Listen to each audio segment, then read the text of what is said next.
আজকে আর কেউ আটকাইতে পারবে না। দেখ, আমি অনেক টাকা নিয়ে আসছি, এখন আর কোনো সমস্যা হবে না। তোর বাবারে ডাক না, তোর বাবার চাইতে অনেক বেশি টাকা আছে আমার কাছে।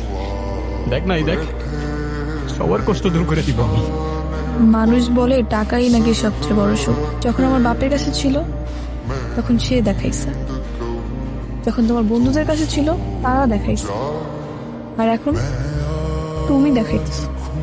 মাঝখান থেকে তোমার বাবা মা আর আমার কথাটা একবারও চিন্তা করলাম, তবে আমি তোমার বিশ্বাস ভাঙিনি।